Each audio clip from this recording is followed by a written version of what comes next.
There is an Amish family in Lancaster County, Pennsylvania, that has not purchased a single vegetable from a store in over 40 years. Not because they grow everything in a garden. They do grow a great deal. But between the garden harvests, and through the seasons when the garden is bare, they forage. They walk the edges of their fields. They follow the creek banks. They move through the wood margins at the back of their land. And they return with food. Wild food. Free food. Growing without any help from anyone. 19 plants. Every season. Rotating through the year in a calendar so reliable that no Amish forager needs to write it down. It is simply known. And almost every one of those plants is growing right now, within walking distance of wherever you are sitting. That is what this video is about. Welcome back to Amish Greenland. In the first video, we covered the 10 healing plants at the heart of the Amish medicine tradition. In the second video, we went deep into 11 food preservation methods the Amish have used for 3 centuries. Today we went outside, into the fields, the wood edges, the creek banks, the roadsides, the hedgerows, and the forgotten corners of the land that most people walk past every single day without understanding what is growing there. This is the Amish Foraging Guide. 19 wild food secrets, a complete seasonal calendar, the tools you need, the safety principles that keep generations of Amish foragers alive and well, and the philosophy behind a practice that costs nothing and returns everything. Let us begin. Chapter 1. The Amish Philosophy of Foraging. Before we go into the 19 plants, there is something important to understand about how the Amish approach foraging, because it is fundamentally different from how most modern people approach it. For most people who discover foraging, the experience is one of excitement and novelty. A new skill, an adventure, something to do on a walk. They learn a handful of plants, go out when they feel like it, and collect what they find. The Amish do not forage like that. For them, foraging is not a hobby.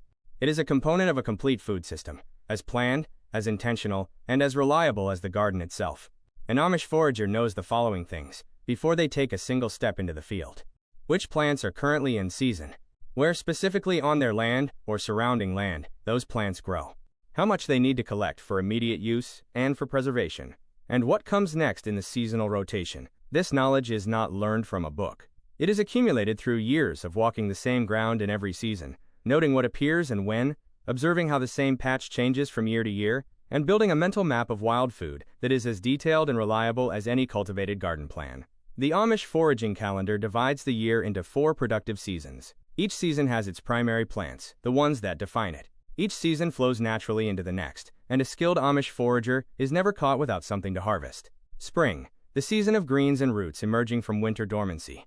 Summer, the season of berries, flowers, and abundance. Autumn, the season of fruits, nuts, and final harvests.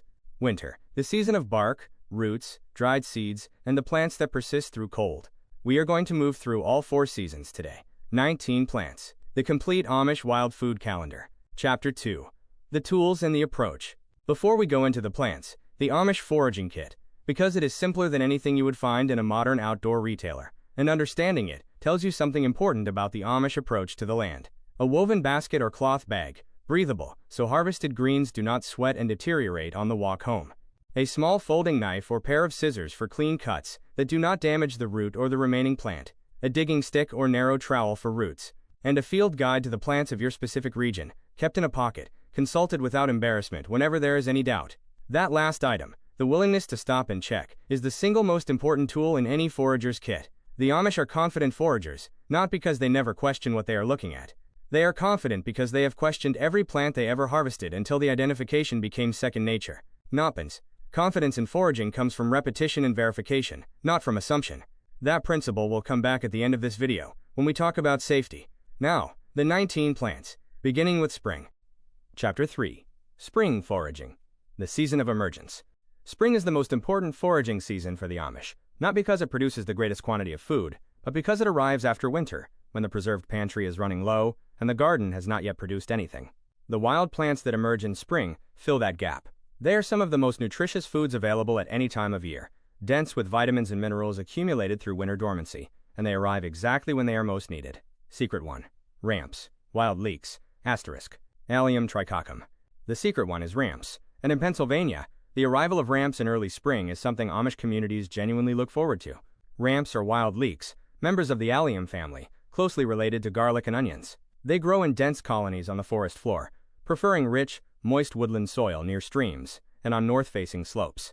They emerge in March and April, sometimes while snow is still on the ground, and their season lasts only 4 to 6 weeks before the leaves die back entirely. The entire plant is edible. The broad, smooth, intensely fragrant leaves. The slender white bulb below the soil. Even the small purple flower head, if you find them late in the season. The flavor is somewhere between garlic and onion, stronger than either, with a wild earthiness that no cultivated allium quite replicates. The Amish eat them raw, cooked into eggs, wilted in butter, pickled in brine for preservation, and fermented for long-term storage. A critical note on sustainable harvesting. Ramps grow slowly, and can be over-harvested easily. The Amish practice is to take no more than 1 plant in 10 from any colony, leaving the root system largely intact, so the patch regenerates fully for the following year. A patch harvested respectfully returns reliably for decades. A patch stripped bare may take a generation to recover. Identification is straightforward. The smell alone distinguishes ramps from any potentially harmful lookalike. If it does not smell powerfully of garlic and onion when the leaf is crushed, it is not a ramp. Secret 2. Dandelion. Taraxacum officinale. Secret 2 is dandelion, and I want to say something about this plant before we go into how the Amish use it. Dandelion is almost certainly the most universally despised plant in the modern suburban landscape. People spend significant time and money trying to eliminate it from their lawns. They apply herbicides to it, they dig it out by hand. The Amish consider it one of their most valuable spring plants. And nutritionally they are correct. Dandelion leaves harvested in early spring, before the plant flowers, when they are youngest and least bitter, are among the most nutrient-dense greens available anywhere. Higher in beta-carotene than carrots, more calcium than milk by weight, rich in iron, potassium, and vitamins A, C, and K. The Amish use every part of the dandelion. Young leaves raw in salads or wilted with bacon fat, a traditional Pennsylvania Dutch preparation. The flowers are made into dandelion wine or fritters, or infused in oil for skin preparations. The roots are roasted and ground as a coffee substitute. The whole plant dried and used medicinally as a liver tonic and digestive aid. Dandelion is a spring plant but available in flushes through summer and again in autumn. The Amish harvest the leaves through all 3 seasons, adjusting how they use them as bitterness increases with age. Younger leaves raw, older leaves blanched briefly to reduce bitterness before cooking.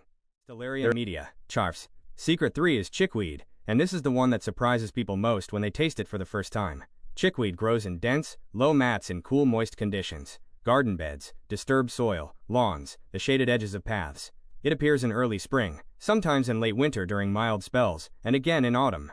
It cannot tolerate summer heat, and disappears entirely in warm weather. The texture is delicate, and the flavor is mild, slightly sweet, slightly nutty, completely pleasant raw. The Amish eat it directly as a salad green, add it to soups in the last minutes of cooking, and use it as a poultice for skin inflammation and minor wounds. The plant's saponins have genuine anti-inflammatory properties. Chickweed is one of the only wild plants that the Amish harvest in quantity, even in late winter.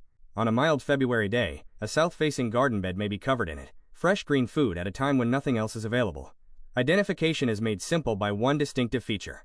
Run your thumbnail along the stem and look for a single fine line of hairs that runs along one side only, rotating as it goes up the stem. No other plant has this feature. Secret 4. Violets. Viola sororia and related species. Secret 4 is violets, and these are the plants that make Amish children stop on the way to the fields to fill their pockets. Common blue violets appear in early to mid-spring in lawns, wood edges, and garden borders. The flowers are unmistakable, deep purple blue, 5-petaled, on slender stems above heart-shaped leaves. Both the flowers and the leaves are edible. The flowers are used by the Amish as a garnish, crystallized in sugar for preservation and decoration, added to salads for color, or infused in honey for a floral preparation with mild medicinal properties. The leaves are nutritionally significant. Violet leaves are extraordinarily high in vitamin C, higher by weight than most citrus, and high in vitamin A. In early spring, when fresh produce is scarce, violet leaves provide vitamins that were difficult to obtain through preserved winter food alone. The Amish add violet leaves to spring salads, soups, and cooked greens throughout April and into May. As a plant that grows abundantly in undisturbed lawns and edges without any cultivation, it represents exactly what the Amish foraging philosophy values most: free food that requires nothing but the knowledge to recognize it. Secret 5. Stinging nettle. Urtica dioica. Secret 5 is stinging nettle, and yes, it stings. And yes, the Amish eat it anyway. And yes, once you understand why, you will too. Stinging nettle grows in rich, moist soil, riverbanks, the edges of barnyards, disturbed ground near water. It emerges in early spring and grows vigorously through summer, reaching 4 to 6 feet tall. The leaves and stems are covered in fine hollow hairs that inject formic acid and histamine on contact, producing the familiar burning sensation. Here is what the sting cannot survive: heat, 30 seconds in boiling water, 30 seconds of blanching, the application of a rolling pin. Any of these neutralizes the sting entirely. Cooked nettle does not sting. It simply tastes extraordinary, not stimming. The flavor of cooked nettle is often compared to spinach, but more complex, deeper, earthier, with a mineral quality that reflects its remarkable nutritional profile. Nettle is one of the most nutritionally dense wild plants in the temperate world. High in iron, calcium, magnesium, potassium, and vitamins A, C, and K, higher in protein than most other leafy greens. The Amish harvest the top 4 to 6 inches of young nettle shoots in spring, wearing gloves or using scissors to avoid the sting, and use them in soups, cooked as a side vegetable, dried for tea, and made into a tonic drunk through spring as a general nutritive and cleansing preparation. Harvesting nettle in spring before it flowers and sets seed produces the most tender and nutritious shoots. Once the plant flowers in summer, the leaves become too coarse for eating, but remain fully useful for tea and medicinal preparations. Chapter 4. Summer Foraging. The Season of Abundance. Summer shifts the foraging calendar, from greens and roots to berries, flowers, and fruit. The abundance of summer foraging is genuine. There is more food available in the wild landscape of a Pennsylvania summer than most people would believe possible. The Amish move through summer foraging with a specific rhythm. Morning foraging for greens and flowers before the heat peaks. Evening foraging for berries as the light softens. And preservation happening in parallel. What cannot be eaten fresh goes directly into the preservation system we covered in the last video. Secret 6. Elderberry and elderflower. Sambucus nigra. Secret 6 is older, and this plant appeared in our first video as one of the 10 Amish healing plants. I'm returning to it here because the Amish relationship with elder is not just medicinal. It is a complete seasonal food relationship that spans spring flowers through to autumn berries. In early summer, typically June, the elder shrub produces its enormous flat-topped clusters of tiny cream-white flowers. These flowers are edible and aromatic. The Amish dip the whole flower heads in a light batter and fry them into elderflower fritters, fragrant, delicate, and extraordinary. They also infuse the flowers in water with lemon and sugar to make elderflower cordial. And they dry the flowers for a tea, used as part of the classic Amish fever blend. By August, those flowers have become the dense, drooping clusters of deep purple-black elderberries. Those berries, cooked into syrup, made into jam, or fermented into wine, are the primary Amish winter immune preparation. Every Amish household with access to elder processes its berries in August without exception. Makinst 1 plant, 2 harvests, 6 weeks of flowers in June. Berries through August. And a relationship between the Amish family and that one shrub that may span multiple generations, because elder, once established, lives for decades. Secret 7. Wild raspberry and blackberry. Rubus idaeus and Rubus allegheniensis. Secret 7 is wild raspberry and blackberry, and these are the plants most people already recognize. But the Amish relationship with them goes considerably deeper than simply eating berries on a walk. Wild raspberries ripen in Pennsylvania from late June into July, slightly earlier than their cultivated counterparts, and considerably more flavorful. Wild blackberries follow in July and August, growing in dense, thorny thickets on disturbed ground, old field edges, and the margins of woodland. The Amish harvest berries in large quantities, enough for immediate eating, for jam, for wine, for drying, and for fermentation. A productive wild blackberry thicket can yield many pounds of fruit over 2 to 3 weeks of morning harvesting. But the berries are only part of the Amish use of these plants. The leaves of both raspberry and blackberry are harvested separately, dried, and used as tea throughout the year. Raspberry leaf tea in particular has a long tradition in Amish households as a supportive preparation during pregnancy and for general digestive and uterine health. The canes, the woody stems, are harvested in late winter when the plant is dormant and used as basket weaving material. The roots are used medicinally as an astringent preparation for digestive complaints.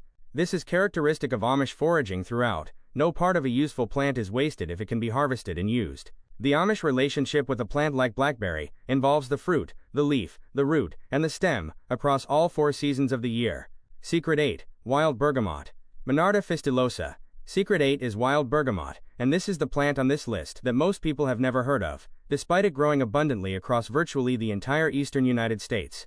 Wild bergamot is a member of the mint family. You can identify it immediately by the square stem that all mint family plants share. It grows 2 to 4 feet tall in sunny dry meadows and field edges, producing distinctive pink lavender flower heads from July through September that attract bees in extraordinary numbers. The leaves have a powerful, complex fragrance, oregano and thyme with a floral citrus quality. The Amish use them as a culinary herb in cooking wherever oregano or thyme would be used, and dry them in large quantities as one of their primary kitchen herbs. The flowers are edible and used as a garnish and salad addition. The dried leaves and flowers make one of the most pleasant and aromatic herbal teas in the Amish repertoire, used for digestive complaints, cold symptoms, and simply for pleasure. Wild bergamot was used extensively by Native American communities in Pennsylvania long before the Amish arrived, as food, medicine, and insect repellent. The Amish adopted many of these uses and integrated them into their own herbalism tradition. That cross-cultural exchange of plant knowledge is part of what makes the Amish herbal tradition as comprehensive as it is. Secret 9.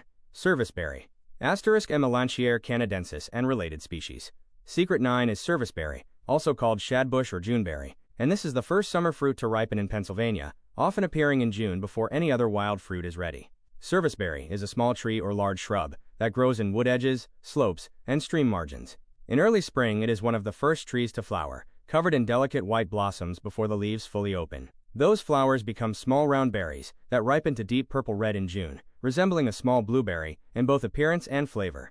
The flavor is sweet with a slight almond note from the seeds, pleasant raw, excellent in jams, extraordinary in pies.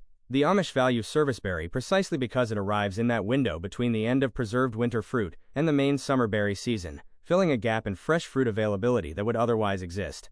Serviceberry is one of the highest yielding wild fruit trees in Pennsylvania when the conditions suit it. A mature serviceberry in a good year can produce enough fruit to fill several baskets in a single morning, more than enough for fresh eating, jam making, and drying. The Amish dry serviceberries, in the same way that Native American communities dried them for centuries, spread in thin layers on wooden racks in the sun, then stored in cloth bags or sealed jars. Dried serviceberries have a concentrated sweetness, similar to a dried cranberry, and keep well through winter as a snack, a baking ingredient, and in addition to cooked grain porridges. Secret 10. Wood sorrel. Oxalis stricta and related species. Secret 10 is wood sorrel. And this is the plant that Amish children are taught to identify first, because it is safe, unmistakable, and immediately enjoyable. Wood sorrel grows in shaded garden beds, woodland floors, and the bases of trees throughout summer. It has distinctive heart-shaped leaves in groups of 3, similar in appearance to clover, but immediately distinguishable by its sharp, clean, lemony flavor. That flavor, bright, citrusy, refreshing, comes from oxalic acid, the same compound that gives rhubarb its characteristic tartness. In the small quantities you would consume as food, it is completely safe and genuinely pleasant. The Amish use wood sorrel leaves in salads as an acidic element in place of lemon, which historically required purchase, and so was used sparingly. The leaves add brightness to cooked dishes in the same way. They are also used in cool summer drinks, added to water with honey, for a naturally lemon-flavored refreshment. The entire above-ground plant is edible. The small yellow flowers are edible and decorative. The seed pods, which the plant produces prolifically through summer, are edible and have a similar sour flavor. A note on quantity. Wood sorrel is a seasoning plant, used in small amounts for flavor. It is not a bulk green. The Amish use it the way you would use lemon zest, as an accent rather than a main ingredient. Chapter 5. Autumn Foraging. The season of harvest and storage. Nanas. Autumn is when the Amish foraging calendar reaches its most productive and most purposeful phase. The energy of the landscape is moving downward, into roots, into seeds, into fruit ripening and falling. Everything the plant has built through summer is now concentrated into its most storable, most nutrient-dense forms. Autumn foraging for the Amish is not casual. It is intensive. Every productive day of autumn is a day of building reserves that will carry the family through winter. The urgency is real, and the Amish work within it. Secret 11. Black walnut. Juglans nigra. Secret 11 is black walnut, and this is the one that requires the most work and delivers the most reward. Black walnut trees grow throughout Pennsylvania, large spreading trees with distinctive compound leaves and the pungent, almost medicinal smell of their green hulls. The nuts ripen and fall in September and October, covered in thick green hulls that stain everything they touch a deep, permanent brown black. Processing black walnuts is not quick.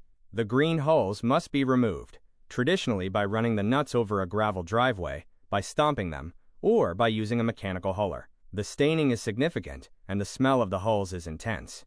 The Amish wear old clothes and gloves they do not mind permanently darkening. After hulling, the nuts are washed, dried for 2 to 4 weeks in a cool, airy space, and then cracked. The shells of black walnut are considerably harder than English walnut. A heavy hammer and a solid surface is the traditional Amish approach. The nut meat inside is smaller and more richly flavored than any commercial walnut, deeply nutty, complex, slightly bitter. The nutritional return on the effort is significant. Black walnuts are extraordinarily high in omega-3 fatty acids, protein, magnesium, and antioxidants. The Amish use them in baked goods, in grain dishes, eaten raw as a concentrated energy food through winter, and pressed for their oil. Black walnut oil is a traditional cooking and preservation medium in Pennsylvania Amish communities. The hulls, that staining green outer layer, are themselves useful. The Amish have used black walnut hull tincture medicinally for generations, as an antifungal and anti-parasitic preparation.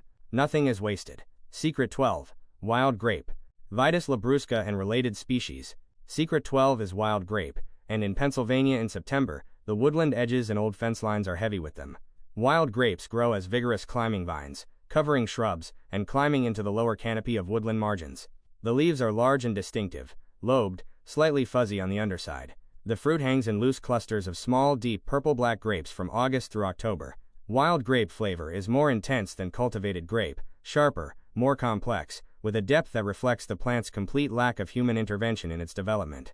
The Amish eat them fresh, make them into jelly and jam, press them for juice, ferment them into wine, and dry them into raisins on wooden drying racks in the autumn sun. The leaves of wild grapes are also harvested in summer, when they are young and pliable, and preserved in brine for use as wrapping material for stuffed preparations throughout winter.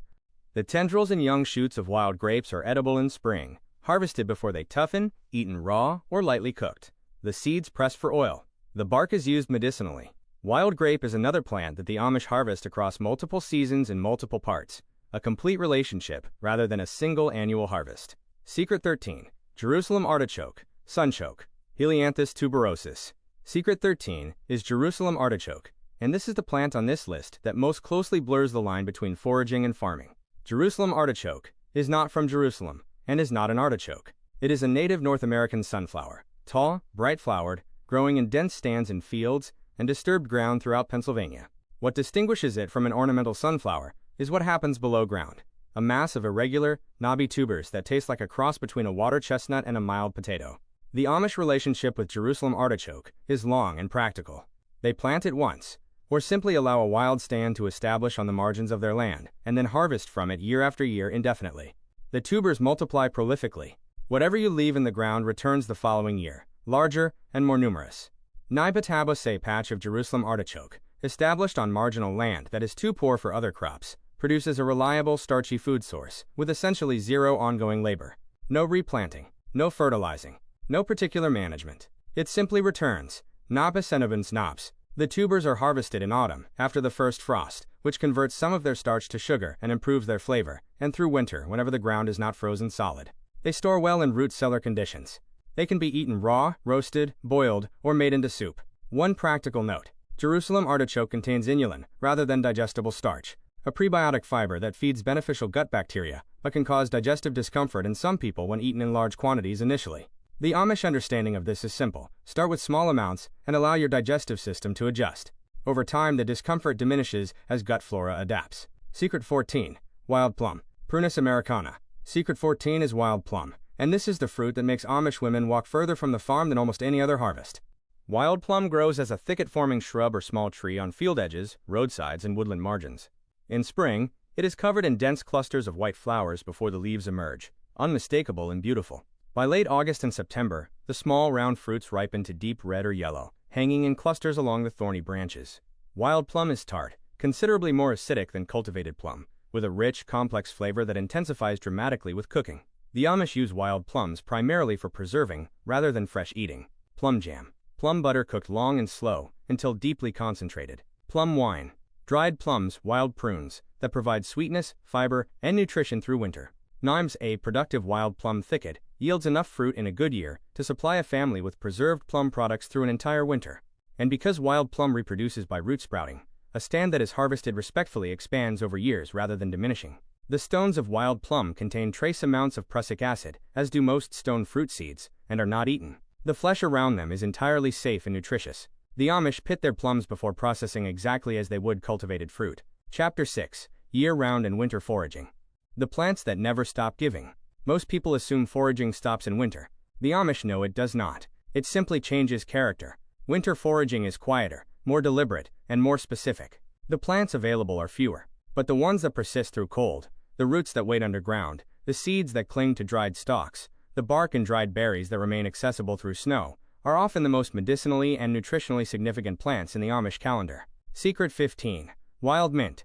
Secret 15 is wild mint, and this is the plant that costs nothing, grows in almost every damp sunny edge, and provides one of the most useful preparations in the Amish household throughout the entire year. Wild mint grows along creek banks, in damp meadows, and in the wet margins of fields and gardens. It spreads vigorously by underground runners once established. The Amish do not need to plant it where it wants to grow, and cannot entirely stop it where it decides to establish itself. The leaves are harvested fresh through the growing season and dried in summer and autumn for year-round use. Drying mint is straightforward. Small bundles hung in a warm, airy space for 1 to 2 weeks, then stripped from the stems and stored in sealed jars away from light. The Amish use dried mint primarily as tea, brewed simply in hot water for a preparation that soothes digestive complaints, clears respiratory congestion, relieves headache, and calms nausea. It is one of the first things given to an unwell child in an Amish household. Beyond tea, mint leaves are used in cooking, added to lamb dishes, to summer salads, to grain porridges, to lemonade and cold summer drinks. The essential oils in mint leaves are antimicrobial, and the Amish have traditionally used strong mint infusions as a surface wash in the kitchen and dairy. A jar of dried wild mint on the Amish kitchen shelf is as standard and unremarkable as salt. Its presence is simply assumed, and that assumption, built on generations of use, is entirely justified. Secret 16. Mullein. Verbascum thapsus. Secret 16 is mullein, and like elderberry, this plant appeared in our first video as one of the Amish healing plants. I return to it here because mullein is one of the few plants that is most accessible and most usefully harvested in winter. Mullein is a biennial plant. It grows as a low rosette of large, silver-gray, densely felted leaves in its first year, then sends up a dramatic flowering spike in its second year that can reach 6 feet tall. That spike, dried and standing through winter, is one of the most recognizable plant silhouettes in the Pennsylvania landscape. The Amish harvest mullein leaves in both years. First-year rosette leaves in autumn and winter, when the plant is most accessible and the leaves are at their largest, are dried for respiratory tea and chest preparations. Second-year leaves are harvested similarly. The dried flower spike of second-year mullein was historically dipped in rendered fat and used as a torch, a practice that gives the plant one of its common names, the torch plant. That use is no longer practical, but it illustrates the Amish principle of complete plant utilization that runs through everything in this video. In winter, mullein is one of the plants the Amish specifically seek, because its large felted leaves are visible and accessible even when snow covers most of the landscape. The forager who knows to look for the gray rosette of a first-year mullein against a snow-covered field edge will find reliable medicine throughout the coldest months. Secret 17. Pine and spruce. Pinus strobus and Picea species. Secret 17 is pine and spruce, and this is the one that most surprises people, because we do not generally think of conifer trees as food plants. The Amish do. Specifically, they harvest the young needle tips of white pine and spruce in spring, when the new growth emerges bright and soft and resinous, and throughout winter when the dried needles remain on the branches. Pine needle tea is one of the oldest survival preparations in North American history. A cup of white pine needle tea contains approximately 5 times the vitamin C of an orange, a fact that made it critically important to communities living through winter without access to fresh fruit. The Amish brew pine needle tea by steeping a small handful of fresh or dried needles in hot water, not boiling, which degrades the vitamin C content for 5 to 10 minutes. The flavor is resinous and clean, slightly sweet, entirely pleasant once familiar. The inner bark of pine, the cambium layer between the outer bark and the wood, is also edible and has been used as a food source in lean times. It is not a staple in a well-supplied Amish household, but the knowledge is maintained as part of the complete understanding of what every tree on and around the land can provide. Pine resin is used medicinally as a wound sealant and antimicrobial preparation. Pine knots, the dense resin-saturated heartwood at branch junctions, are used as fire-starting material. The complete utility of a single white pine tree, understood and used by an Amish family, is remarkable. Secret 18. Hawthorn. Crataegus species. Secret 18 is hawthorn, and this is the plant on this list with the longest and most specific medicinal tradition. Hawthorn grows as a dense, thorny shrub or small tree throughout Pennsylvania, recognizable in spring by its clusters of white flowers, in summer by its deeply lobed leaves, and through autumn and winter by its persistent clusters of deep red berries called haws. The haws ripen in September and October, and remain on the branches through winter, providing a food source accessible, even after most other wild fruit has been consumed by wildlife or fallen to the ground. Hawthorn haws have a mealy, mildly sweet flavor when fully ripe. The Amish use them for jelly, for syrup, and for a traditional preparation, made by simmering the berries into a thick paste that is then dried into small dense cakes for long-term storage. The medicinal tradition around hawthorn in Amish communities is specifically cardiovascular. Hawthorn, the berries, the leaves, and the flowers, has one of the most extensively researched records of any traditional medicinal plant for heart health. The flavonoids and oligomeric proanthocyanidins it contains have demonstrated effects on blood pressure, circulation, and cardiac muscle function in numerous studies. The Amish have used hawthorn as a heart tonic for generations, not because they had access to this research, but because the observation of its effects across generations of use produced the same conclusion the research eventually confirmed. Secret 19. Cattail. Typha latifolia. Secret 19 is cattail, and I have saved it for last because it is, by a significant margin, the most completely useful wild plant in this entire guide. Cattail grows in dense stands at the margins of ponds, lakes, slow rivers, and wetlands throughout Pennsylvania. The brown sausage-shaped seed heads are unmistakable. Once you know cattail, and you will know it immediately, you will never look at a pond edge the same way again. Here is the full Amish use of cattail across the seasons. In early spring *, the young shoots emerging from the water are harvested and eaten like asparagus. Raw or cooked, they have a mild, slightly sweet cucumber-like flavor. In late spring *, the unripe green flower heads, still in their protective sheath, are harvested and boiled. They are eaten like corn on the cob, and they genuinely taste like corn. In early summer *, the mature pollen heads release golden pollen in enormous quantities. The Amish collect this pollen by bending the heads into a bag and shaking, and use the pollen as a flour supplement in baked goods. Pollen pancakes have a golden color, a rich nutty flavor, and extraordinary nutritional density. In autumn and winter *, the roots are harvested. The starchy rhizomes of cattail, processed by crushing them in water and allowing the starch to settle, produce a white starch that functions as flour for baking and as a thickener for cooking. Through winter *, the dried seed heads are used as insulation material, fire-starting tinder, and as a base for woven crafts. 4 seasons. 5 separate harvests from one plant, food, and medicine, and material. That is cattail. And that is the Amish relationship with the wild landscape in complete miniature. Nothing overlooked, nothing wasted, everything understood. Chapter 7. SAFETY. Ethics and the Amish Foraging Mindset. Foraging is one of the oldest human skills. It is also one of the skills where a single mistake has serious consequences. The Amish approach to foraging safety is built on principles that have kept generations of foragers healthy, and they are worth taking as seriously as any of the plant knowledge we have covered today. First principle: certainty before consumption. The Amish do not eat a plant they are not completely certain they have correctly identified. Not mostly certain, not certain. Completely certain. If there is any doubt, the plant is left in the ground or on the branch, and identification is pursued before the next visit. This principle applies especially to plants in the carrot family, Apiaceae, which contains some of the most useful wild foods in Pennsylvania, including wild carrot and cow parsnip, and some of the most deadly plants on earth, including poison hemlock and water hemlock. These plants can look remarkably similar to an inexperienced eye. The Amish teach their children the distinguishing features of each before they are permitted to harvest any member of this family independently. Second principle: location awareness. They shin'stai. The Amish do not harvest from roadsides with heavy traffic.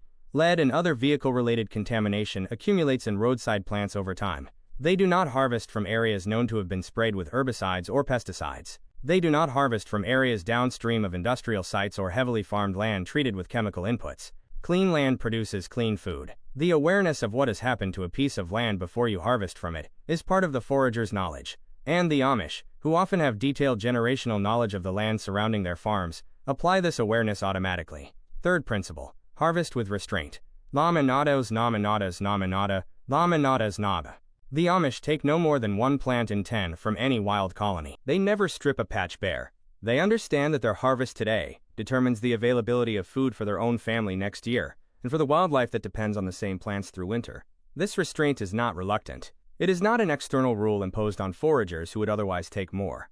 It is a genuine understanding that the land's abundance is not inexhaustible, and that the forager's relationship with wild plants is a long-term relationship, one that rewards respect and punishes greed. Fourth principle: teach the next generation. Nada nada nada nada nada.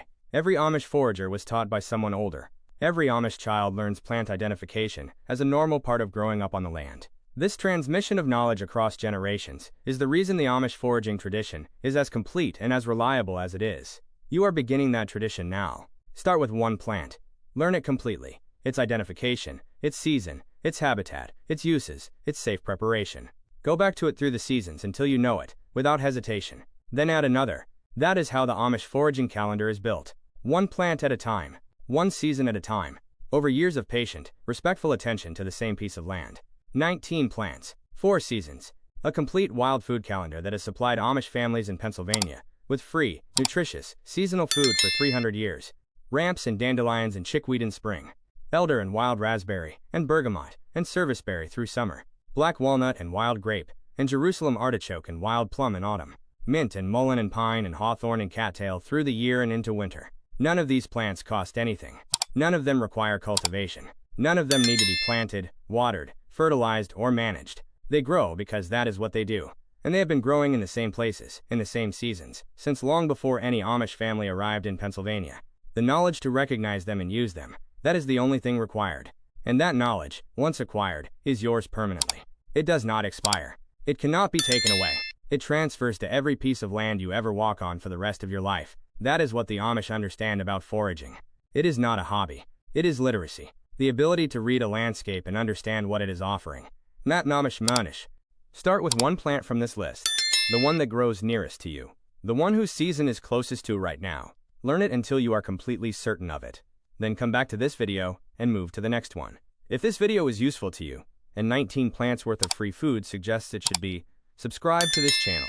The next video covers the Amish herb garden, what they grow, where they grow it, and why every plant in that garden has a specific and deliberate purpose.